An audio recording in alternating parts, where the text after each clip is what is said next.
최근에 상승, 하락 왔다 갔다 하면서 사람들이 많이 헷갈려 하는데 이게 상승장이 왔음에도 아직까지도 하락장이라고 생각하시는 분들이 있어요. 실제로 그럴 수도 있긴 합니다. 물론 하락장이 올 수 있는 요소들도 분명히 있기 때문에 호재도 뭐 확실하게 있느냐? 그렇지도 않죠. 그러면서 반년 내리 악재 속에서 지수가 올라왔잖아요. 보다시피 1년을 내렸었어요. 그 나스닥 포인트가 고점 대비 저점에서 6,000포인트 빠졌었고 낙을 찍고 나서 작년 10월쯤에 그때부터는 3,000포인트 다시 올라왔거든요. 떨어진 낙폭의 절반 정도를 반등을 해준 상태입니다. 근데 사람들이 봤을 때는 뭐 아직까지도 뭐 별로인데 왜 오르는 거야? 가짜 아니야? 작년 8월에도 그랬었잖아. 실제로 작년 8월에도 급하게 오르다가 다시 급하게 하락했었거든요. 그렇기 때문에 안심할 수 있는 단계라고 볼 수는 없겠지만 이미 증시는 나스닥 기준으로 32%를 반등시켰고 코스피 같은 경우는 20%가 올랐었습니다. 이런 상황을 보면서도 내가 다시 하락이 올 거다라 생각하는 거는 내가 그때 샀어야 되는데 싸게 사지 못했음에 대한 아쉬움, 후회를 말하는 거죠. 지금 오르는 건 가짜야. 지금 저렇게 비싸게 살 필요는 없어. 이게 뭐 맞을 수도 있겠지만 틀릴 수도 있다라는 생각을 해주셨으면 좋겠어. 라는 게 단기적으로는 알 수 없어요. 뭐 요새 부채한도 협상 뉴스에 따라서 하루는 오르고 하루는 떨어지고 왔다 갔다 하는데 그런 게 중요한 게 아니라 1년 정도의 흐름 그리고 2년 정도의 흐름을 보면서 아 이게 대세 상승장에 돌입하는 거냐 아니냐 이걸 보는 게 1번이고 두 번째는 그럼에도 불구하고 내가 산 주식이 오를 거냐 내릴 거냐를 봐야 되겠죠. 예를 들어서 증시 하락장인 상태에서 리오프닝이 터지고 있는데 줌이라는 주식을 샀다? 그거는 정말 어리석은 선택이 되겠죠. 반대로 지수는 하락하지만 리오프닝에 대해서 효과를 보는 기업을 샀다?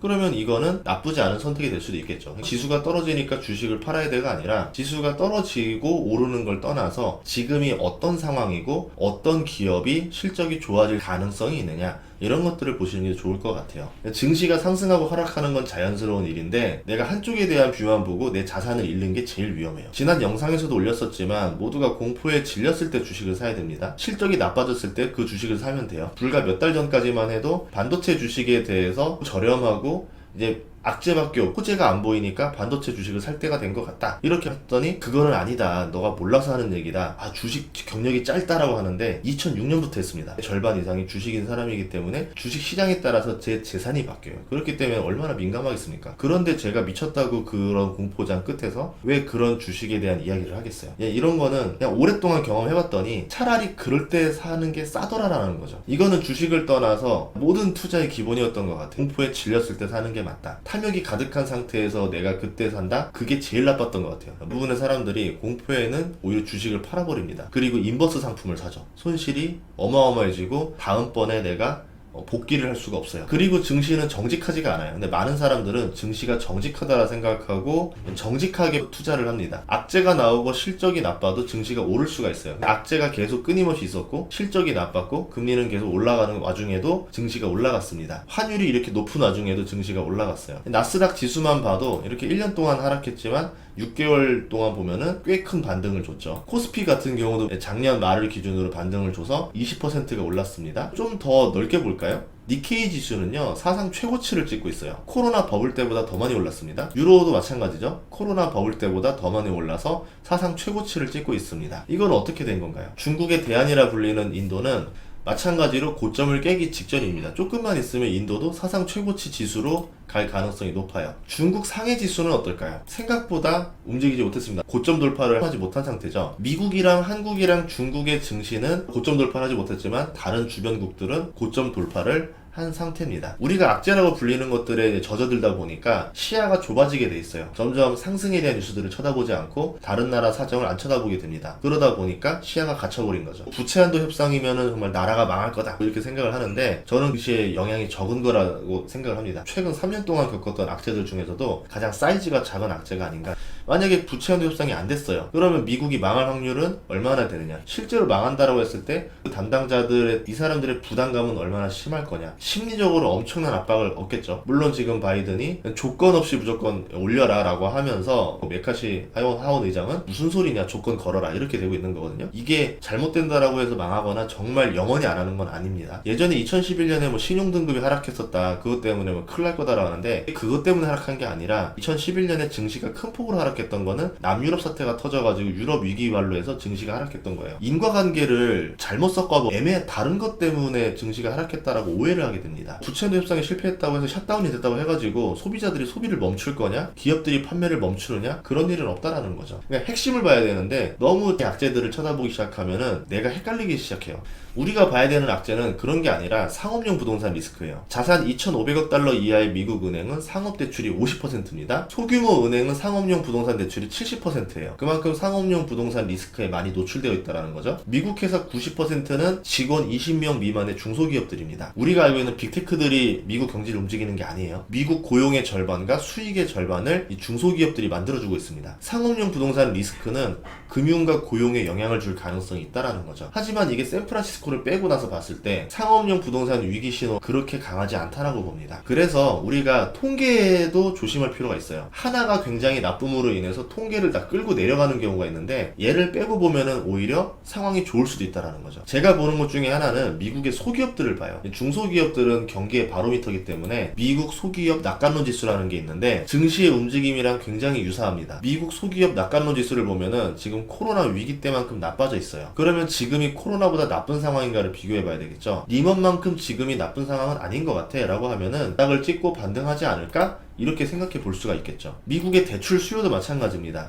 리먼 사태 수준으로 바닥에 와 있어요. 물론 그럴 만한 시나리오들은 있었죠. 여기보다 더 깊은 바닥을 보기도 쉽지 않다라고 생각을 합니다. 리먼 당시의 투자 공포는 지금과 차원이 달라요. 진짜 세계 은행들이 모두 망한다고 믿었던 시기였는데 그때만큼 공포를 느껴본 적이 없습니다. 가장 비슷했던 게 코로나 수준이고 지금은 공포보다 지표들이 더 나쁜 상태입니다. 이 조심스러운 발상이지만 지표를 통한 가짜 공포장이었다라고 생각해 볼 수도 있어요. 엄청난 인플레랑 금리 인상으로 시장을 공포 깊이 밀어 넣어봤는데 고용이 좋아요. 다른 나라 증시들은 사상 최고치를 갱신하고 있어요. 미국은 소비가 경제활동의 70%를 차지합니다. 소비자의 힘으로 움직이는 나라예요. 미국의 소비자 3분기를 평균으로 하는 증가율을 보면은 상승으로 돌아섰습니다. 소비가 살아나면 기업들의 실적이 잘 나올 가능성이 높겠죠. 금리가 또 올랐지만 미국의 가처분 소득 대비 부채 지불액을 보면은 역사적 바닥권이에요. 코로나 이전보다도 낮은 상태입니다. 그 이유는 고용이 좋아서 임금도 늘었기 때문에 공포의 악재가 거치고 기업의 실적 추정치가 상향되기 시작하면은 이제 증시는 본격적인 상승장으로 들어갈 수 있다라는 거죠. 지금 견딜만 하고 고용이 좋고 소득이 있기 때문에 기업들의 실적도 상향 조정이 되겠죠. 그러면서 밸류도 조금씩 상향을 시킬 겁니다. 그렇게 되면 증시가 들어 올려지는 거죠. 재밌는 거 하나를 말씀드리면은 S&P 500 지수가 올해 9% 올랐는데 70년간 통계를 낸 재미있는 데이터가 하나 있습니다. 새해 이후에 100일간 지수가 8% 오른 해에는 연평균 지수가 25% 이상 올랐어요.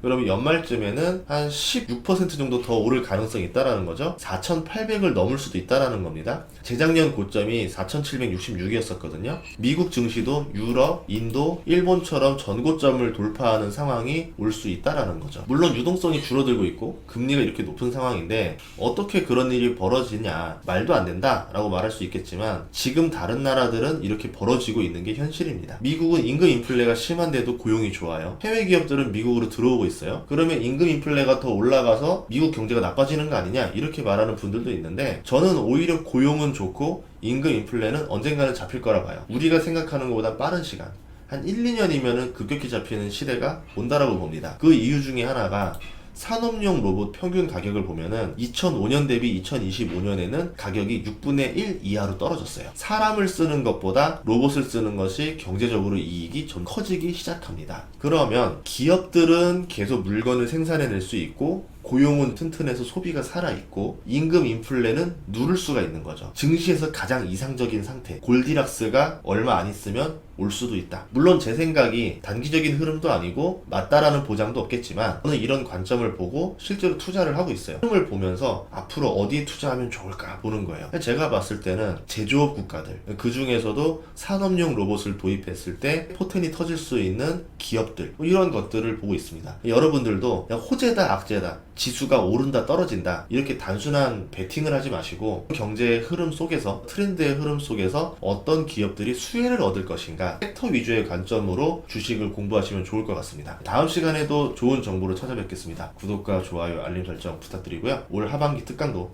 많은 사랑 부탁드리겠습니다.